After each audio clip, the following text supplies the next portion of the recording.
Given क्या है, हमको एक कर्व दिया है, कौन सा, x के पावर m अपान e के पावर n प्लस y के पावर m अपान b के पावर m इक्वल टू 1। एक कर्व का इक्वेशन दिया है, हमको क्या करना है, इसका टेंजेंट का इक्वेशन निकालना है। ठीक है, कर्व का इक्वेशन दिया है, टेंजेंट का इक्वेशन निकालना है। ठीक है, तो उससे पहले एक छोटी सी बात है, उसको नोट कर लो। अगर कोई भी आपका curve f x, y equal to 0 form में दिया हो, तो आपका जो dy अपान dx होता है वो minus del F upon del x upon del F upon del y के बराबर होता है। ठीक है, देखो इस पॉइंट को बहुत ही अच्छे से लिख लेना, क्योंकि ये वाला फॉर्मूला बहुत जगह यूज होगा, टेंजेंट में भी यूज होगा और नॉर्मल निकालने टाइम भी यूज होगा। ठीक है, तो बात करते हैं अपने क्वेश्चन की। तो हम क्या कर लेते हैं, पहले लेट जो आपका एफ एक्स कॉमा वाई होता है वो किसके बराबर गिवन है,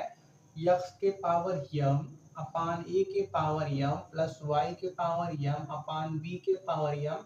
वन को इधर लाओ, minus one equal to zero. तो देखो ये f x comma y equal to zero form का कोई इक्वेशन है, तो क्या करना होगा, हमको पहले del F upon del X और del F upon del Y का वैल्यू निकालना होगा। तो पहले करते क्या है, del F upon del x का वैल्यू निकाल लेते हैं। ठीक है, तो देखो हमको ये इस इक्वेशन को, इस एफ को एक्स के रिस्पेक्ट में डिफरेंशिएट करना है। तो देखो ये y क्या है, मतलब ये क्या है, ये तो जीरो हो जाएगा, यहाँ पे वन एक कांस्टेंट नंबर है वो भी जीरो हो जाएगा, मतलब हमको सिर्फ इसको डिफरेंशिएट करना है। तो एक्स के पावर m का डिफरेंशिएशन यम एक्स के पावर यम माइनस वन। और देखो a के पावर यम नीचे कांस्टेंट में है तो उसको वैसे का वैसे ही रहने दो। ठीक है, आप क्या करो, del F upon del Y का वैल्यू निकाल लो। तो देखो होगा क्या, del F upon del y, इसको करोगे y के रिस्पेक्ट में जीरो हो जाएगा, कांस्टेंट का वैसे ही जीरो है, तो मतलब हमको सिर्फ इसको डिफरेंशिएट करना है y के रिस्पेक्ट में। तो y के पावर m का डिफरेंशिएशन y के रिस्पेक्ट में यम y के पावर यम माइनस वन, और नीचे b के पावर m कोई कांस्टेंट नंबर है उसको वैसे का वैसे ही रहने दो।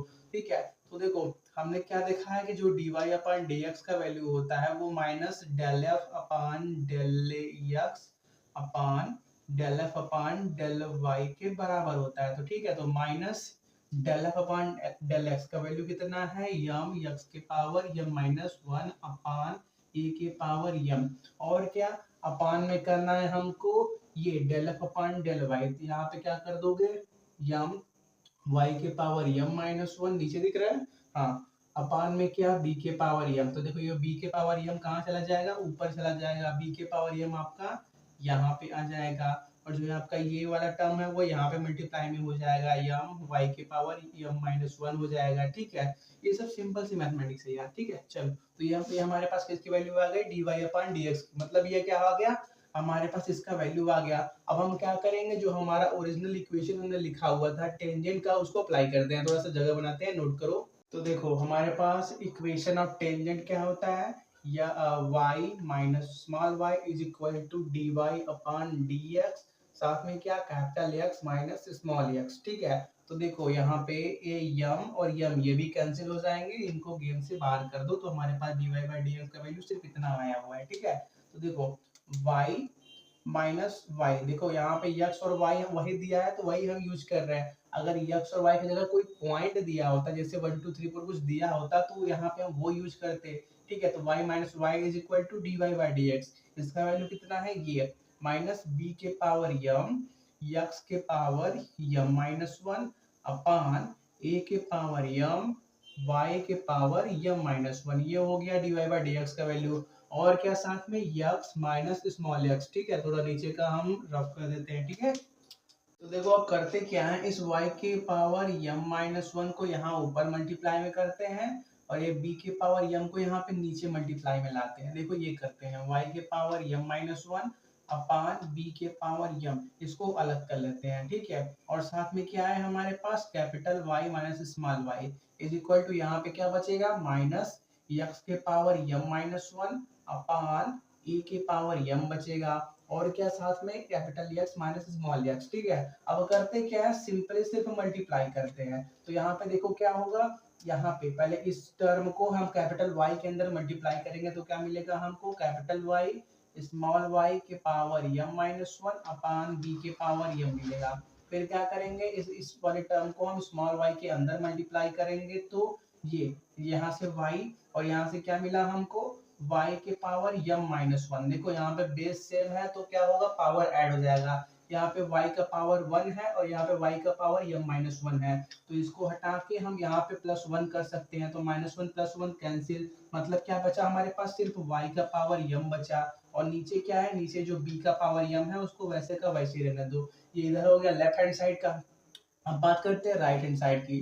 तो देखो यहाँ पे माइनस साइन के साथ हम मल्टीप्लिकेशन को अपने चालू करेंगे, ठीक है। तो पहले क्या करते हैं, कैपिटल एक्स के अंदर मल्टीप्लाई करते हैं, तो minus capital x small x के पावर m-1 अपान ए के पावर m। अब जब इसको माइनस के साथ अंदर मल्टीप्लाई करोगे इसके साथ तो क्या होगा, माइनस यहाँ पे ये प्लस के फॉर्म में हो जाएगा। और यहाँ पे x इंटू में क्या, x के पावर m-1 अपान ए के पावर m।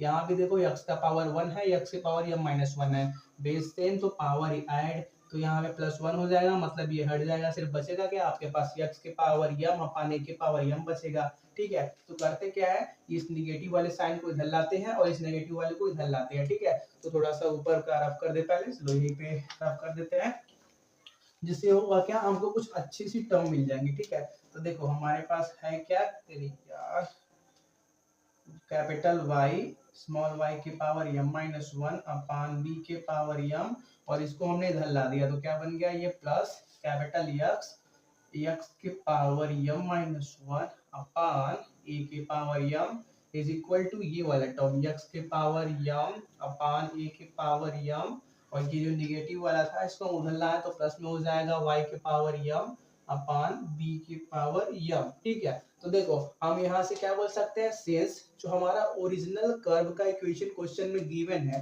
वो क्या है, वो ये है, x के पावर m अपान a के पावर m प्लस y के पावर m अपान b के पावर 1, जिसका वैल्यू 1 दिया है। तो हम क्या बोल सकते हैं, since from the given value, ये वाला हम इसकी जगह पे 1 लिख सकते हैं। ठीक है, तो हम क्या कर सकते हैं, इसको हटा के यहाँ पे इक्वल टू 1 लिख सकते हैं।